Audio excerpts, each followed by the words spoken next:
Over at E3 2005, talks of Nintendo's new console were going on. Biggest news of all was the announcement of a new Super Smash Bros. Game.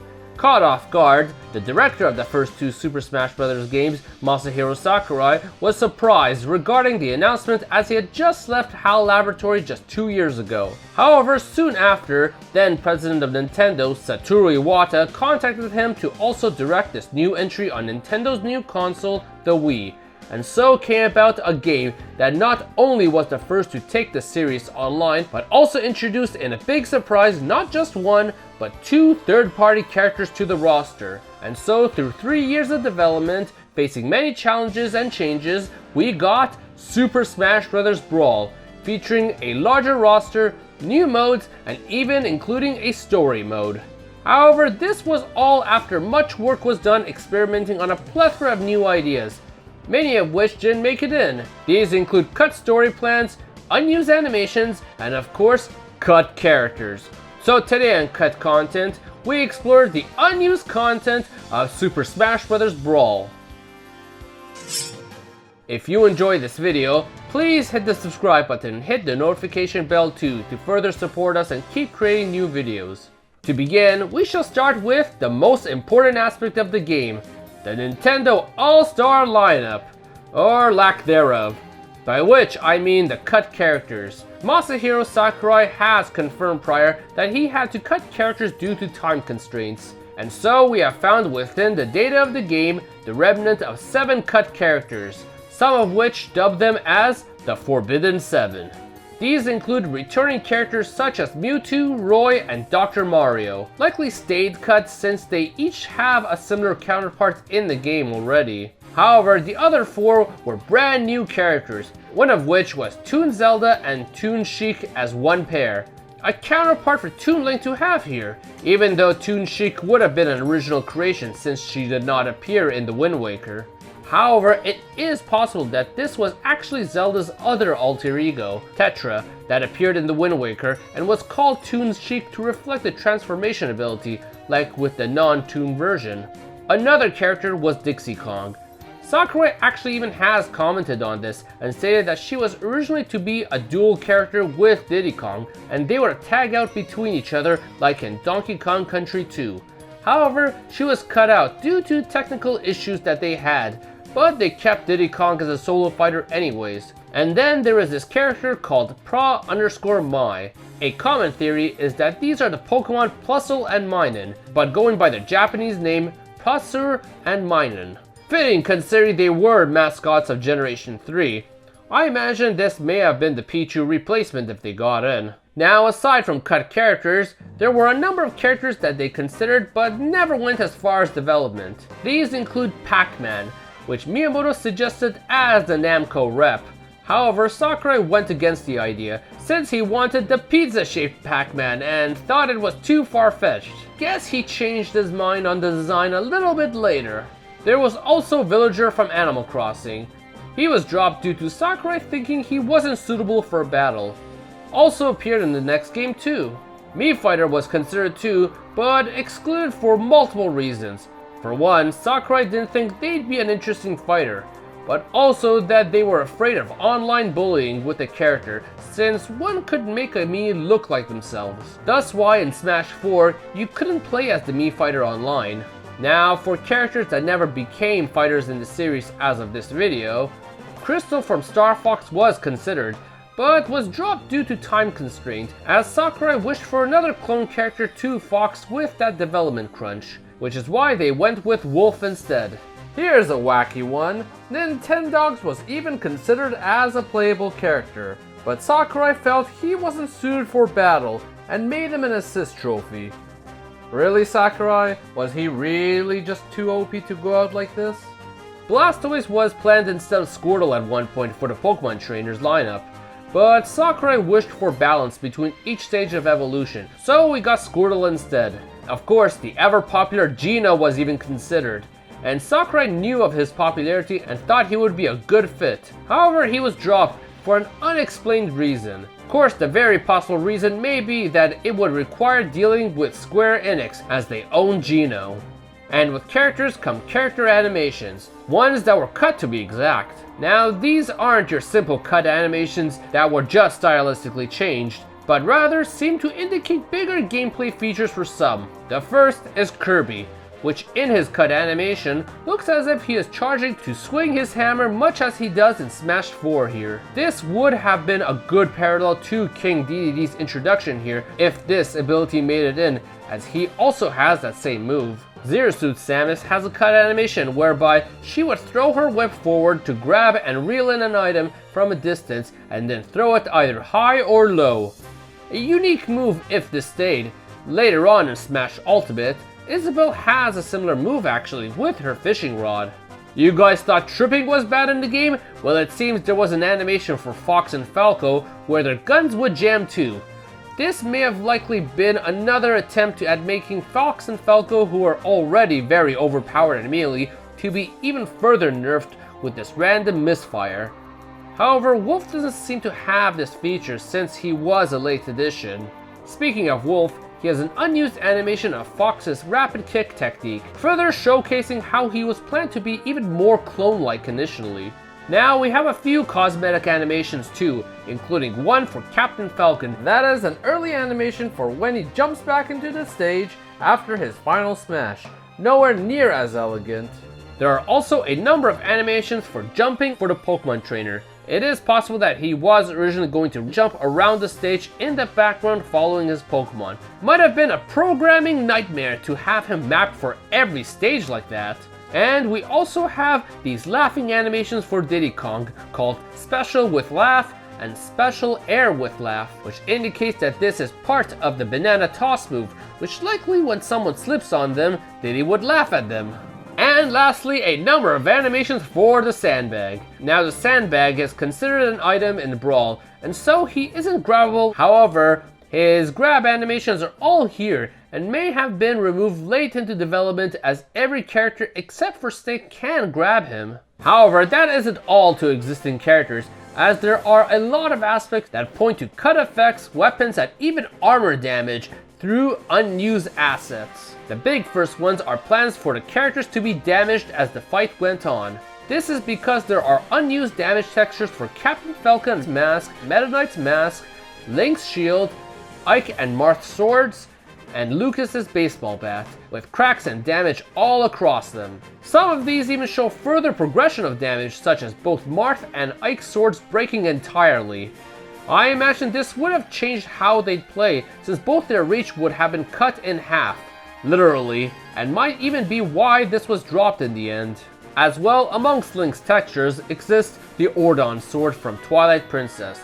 Normally Link wields only his Master Sword, but it seems they intended for him to have at least this as an option to use. In addition, while in the final game Link's spin attack has an animation that goes in various directions, he does also have an animation left over that is similar to his spin attack from Melee here too. Now for Luigi, there is this unused blue counterpart for him left over. What makes this interesting is that it is shaded with all the right shadows in places, while other characters' models use the natural lighting to drop shadows on their model. So it's hard to determine what the purpose of the extra model was as such. Now outside of characters, the next big attraction for the Smash Bros entry was its single player mode, Subspace Emissary. For the story mode, it initially opens up with Mario and Kirby fighting, followed by the petty piranha plant attacking as this mode's first boss. However, according to Sakurai, it was originally going to begin with the Subspace army launching a massive offensive against Meta Knight's ship, the Halberd. This also involved a concurrent attack by King Dedede on the ship too. With such a two-pronged attack, Meta Knight would be unable to keep it together and lose the ship. And I guess King Dedede would also lose to the Subspace army here too. As well, within our favorite level of this mode, the Great Maze, you normally fight every character as a shadow boss. Their portraits are also dark to reflect that. However, within every boss room, there's a collection of regular portraits too that went unused, many of which are different from the regular portraits. What's more interesting are these boss icons that exist too. Normally, bosses in Brawl don't have portraits, but it seems they had made portraits for each of them. All of them except for Rayquaza using their official art. Though, these don't seem to be neatly put together too, with how many of them are just cropped out. Now as well, normally we can't get Jigglypuff nor Wolf during story mode. Both are available to unlock after you beat the mode, by going back to newly unlocked stages. Well, a list of unused cutscenes also exists to us, found within the data of the game. Amongst the list is a numerical order for when they are supposed to appear. Jigglypuff's cutscene is here, while Wolf's cutscene is here. What this means is that they were intended to appear within the story mode, as they appear within the numerical order of the rest of the cutscenes. Jigglypuff appearing in the ruins and seemingly would be encountered before the Pokemon trainer fights Ivysaur and Charizard, as the next two cutscenes indicate. Meanwhile, Wolf was set to appear in the swamp, where Falco first appears in the story. However, one of the biggest changes to Subspace was its enemy list. They were going to include a number of characters from various Nintendo games as regular enemies too. These include Blade Knight, Bonkers, Waddle Dee, Waddle Doo, and Bronto Burt from the Kirby series, as well as Dry Bones and Buzzy Beetle from the Mario series. Additionally, the enemy Mizo, which was captured and not fightable, was originally going to be fightable. Aside from those, a number of other ones were also cut, but it's hard to determine who these are by name alone. Now, the big selling point of this game was its online mode. While it has a simple matchmaking, friend battles, and other various modes, there was a special mode that was cut that still remains in the data of the game called Subspace. It has a description too, stating X minutes beat 'em up. Set your time and leap into battle Subspace, which X refers to 1 to 60 minutes. The mode appears to have been a mode that would continuously match you up with random people online for a set amount of time. In addition, literally every single player mode was programmed to be selectable to be played online too. However, they likely weren't intended to be played online, as they don't function properly and were probably left with that code as a safeguard from the game crashing. However, it seems boss battle mode does work rather well online, with co-op high scores available and difficulty selectable down to actually having a section for a second player to join in. Possible that this one was actually meant to be online. Now, in addition to modes, for single player mode there is a list of unused event matches. Many are just early names of the final game, but 3 do seem indeed rather unique. Starting with Giga Assault, or its alternate title, The Terrible Giga, which was an event where you would fight Gigabowser in a stamina match. Unlike Melee, let's not forget that Gigabowser in this game cannot be knocked off the stage, so a stamina match would have made a lot of sense. Then we have Which One is the Real Thing, a match involving finding and defeating a certain target in a stage. Lastly, it's the Scavenging Bulburb, which is a Pikmin related one that involves the Bulburb in some form. Maybe you actually could defeat it in this special case, or simply not let the enemy get eaten by it as a win condition.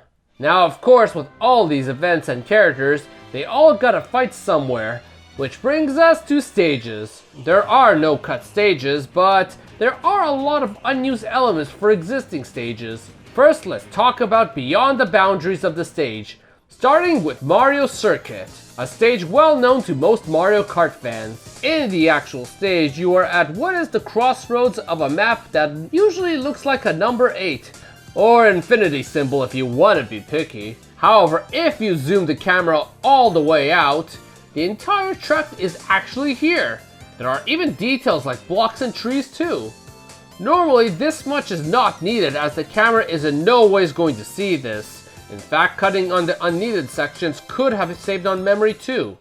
Next is Green Hill Zone, which while this small section is all you normally see, if you zoom way out, it's a rather large stage that goes way off left and right. In fact, Sakurai even made note of that before in the Super Smash Bros Dojo when the stage was initially revealed. Would have been amazing if this stage could scroll too and loop back to the front with the way the stage is built here. For Port Town Aero Dive, underneath the main platform is a whole section you aren't meant to see. If you remove the bottom plate, there are 2 hidden areas for an extra light effect. It is possible that the extra work required to get the desired results on the lights are actually what had them covered up in the end in what is already a very complicated level. A distinct one is for Target Smash Level 2. Now normally this uses the map of the Wilds from Subspace Emissary. However, here is what it looks like in Subspace, and here is what it looks like in Target Smash. Notice the differences? The Target version looks rougher in many areas, with worse textures and overall less detail. The theory is that this is actually an earlier model of the Subspace level, but instead of being scrapped, it was used here. The big one here is New Pork City. New Pork City is a city made from flat textures straight out of Mother 3 in an impressive display. However, textures exist for even more structures that were to be included. From skyscrapers, this railing, this boat ride and crate, and even this dragon that would have been at the top of the tower. For Distant Planet, normally all you see are 10 pellets. However, a texture exists for a 20 pellet as well, but this wasn't used until Smash for 3DS. The Frigate Orpheon also has some unused textures for the light. This one is blurry compared to the final version, which may suggest that it was to have a glow effect at one point. The Mario Brothers stage also has an unused set of textures for depicting the game's splash effect for when an enemy is tossed off stage. However, it may have gone unused since it only works when enemies were tossed off the middle of the stage, and that isn't possible in Super Smash Bros. Also, these don't appear to have an alpha channel either, showcasing that they didn't even get that far when bringing them in. In Luigi's Mansion, there is a hidden texture in the level right underneath the bedside. If one takes the camera there, you will see the face of a Boo. A fun developer quirk, I imagine. Now for some cut models and stages, we'll begin with the Bridge of Eldin. Now normally you have King Bulblin who runs across the stage and blows it up. However, within the stage's models are an unused flagpole with Colin from The Legend of Zelda Twilight Princess tied to it. Like in the game, it is presumed that he and the pole were to be attached to King Bulblin when he rushes through. Might have been seen as a little morbid for nobody to be trying to save the kid and instead just keep fighting each other. So maybe that's why it was removed? Lastly, a stage builder to cap off the stages. First, the stage builder has 3 unused textures. This blue one is a test block, but the other 2 are hard to say but may have just been prototypes of the final blocks. But aside from textures, there are a set of tiles that go unused, which would have given speed bumps to levels you'd make. You know, a further nightmare for most Final Destination players on top of tripping. But it looks like it may have even been a late drop, as it even has textures for the HUD for each set. Now, it isn't a Smash Bros. Game without Oh, I see how it is, Sakurai. Anyways, with Smash Bros. Back then, trophies were still in high demand, and we even have a number of cut ones in this, more so than even Melee. A lot of them being Donkey Kong related, and this DK and Diddy one being from Barrel Blast, that have a more simplistic model compared to their Brawl counterpart. As well, there is Donkey Kong Jr., which was directly brought in from Melee, and Dread Kong and Helper Monkeys from Jungle Beat. I imagine the team may have thought that there were a little too many Kongs for one game, which may be why these guys were dropped. But aside from these guys, a Samurai Goro trophy was straight imported from Melee also, that was also dropped. On top of these was a plan to give every playable character in the game an additional trophy, much like in Melee, which has a third trophy that had each character in a different pose. And at least 16 of the characters had an additional one that went unused. Luigi's was, however, used in Subspace, though a real tragedy is that we didn't get this one of Snake with the box. It just looks so iconic!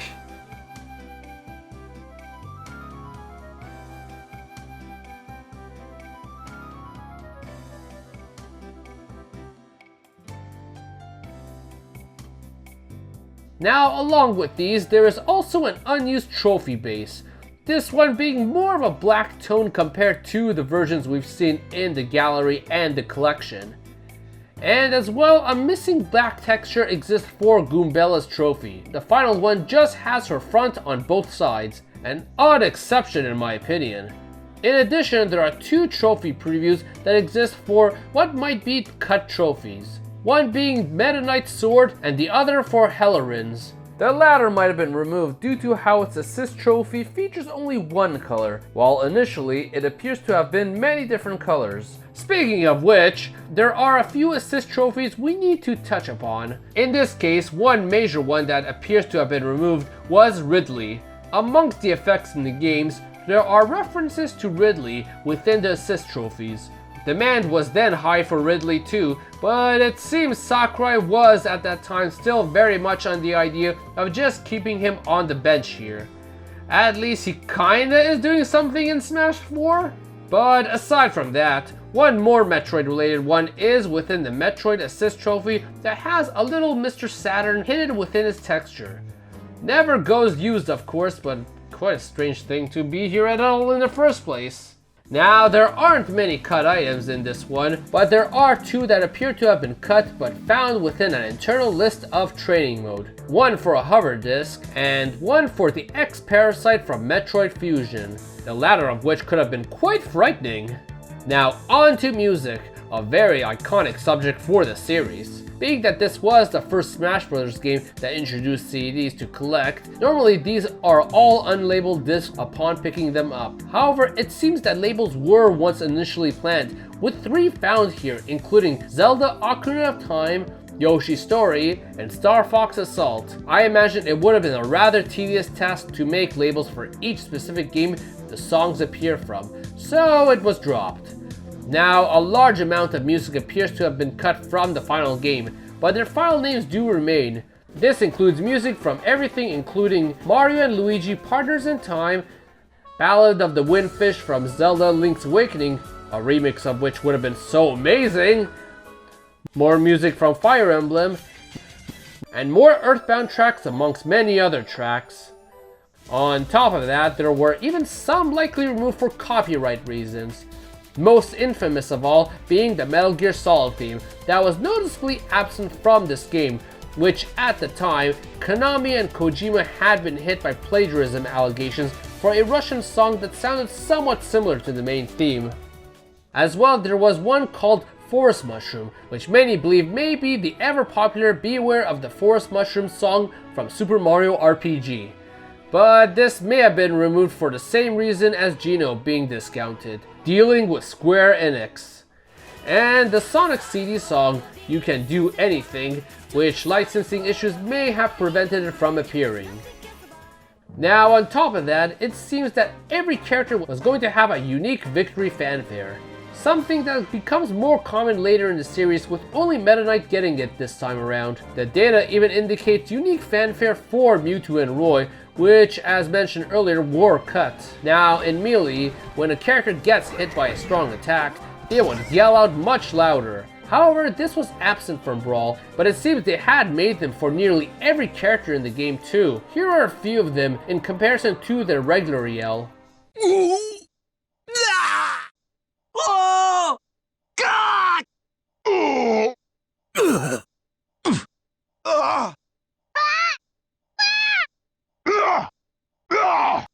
Ouch! Oh! Ivy! Sore!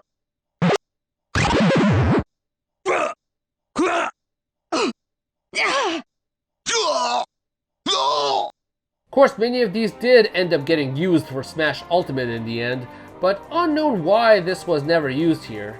Now, like with any Smash Bros game, a number of cut voice lines from virtually anyone are here too.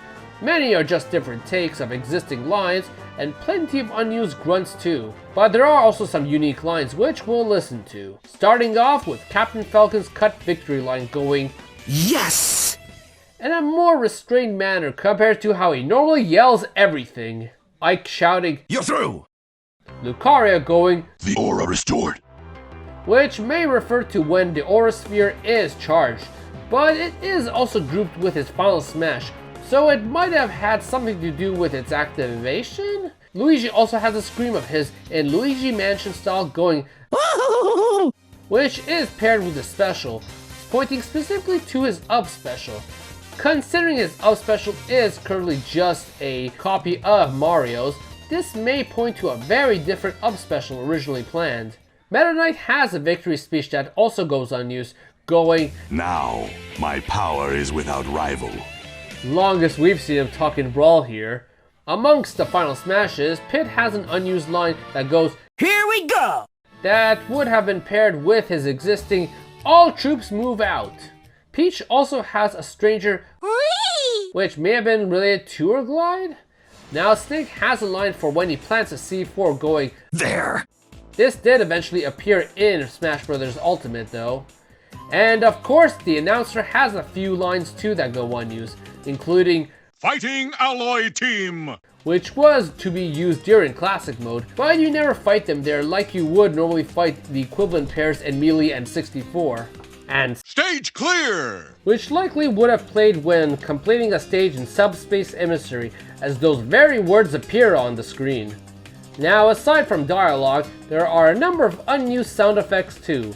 Link has a few special cases of multiple sound effects from Melee being left over that include his bow, boomerang, and bombs. We also saw earlier that his spin attack also resembles Melee more too, which combined with this may indicate a more traditional Link was initially planned. The sound effect for the Mario Tornado attack from Melee was also here too, but dropped with how the Mario Tornado was replaced with Flood in this game. And Fox, Falco, and Wolf also all have the sound effect that went unused. It is theorized that this may have been meant for the multi-hit rapid attack, though Wolf lacks it, but as seen earlier in his unused animations, he was also supposed to be able to do that too originally, so this would fit. Ganondorf also has an unused sound effect that is pretty explosive. Many of his attacks are explosive, so hard to say which it belonged with originally. And lastly, a number of unused Mr. Game & Watch sound effects that are hard to discern what they would have been for. Speaking of Mr. Game & Watch, once again as a bonus, his actual model in this game is fully round actually, but made flat using a special code. This time, he lacks a gray outline. But that isn't all to this bonus section, as we have a few miscellaneous pieces that couldn't fit anywhere, such as this shadowy figure that may or may not be Mario's silhouette. Purpose of this is unknown. And then there is also this unused HUD for what appears to be leveling up. If this was to be used anywhere, I imagine it may have been planned for Subspace Emissary, as a means to level up with progression to take on stronger foes with the levels appearing in the middle of the circle. Here, however, refers to a cut scoring mechanic called power points. How this may have been utilized is unknown, but maybe hitting a certain score might have awarded you with some power up in the middle of the level? With how hyped this game was up to launch, it came out on January 31st, 2008 in Japan. While some weren't happy about some of the combat changes, the general consensus was that this was indeed a true evolution to the ever-growing franchise, and its cut content is very evident of that. And while much was planned, experimented on, and ultimately cut, despite some really amazing ideas being there too, in the end, we still got a Smash Bros. Game that not only raised the roster, but expanded upon its modes and features. And while Super Smash Bros. Brawl was loved by many, soon down the road, another game was planned for Nintendo's next console, and also handheld, Super Smash Bros. For Wii U and 3DS. A pair of games I plan to cover soon, so hit the subscribe button for I plan to be back with more Super Smash Bros. And other games cut content soon. Hit the like button and comment below on which cut feature of Brawl you would have liked to have made it most in the game. So everyone, thank you for watching!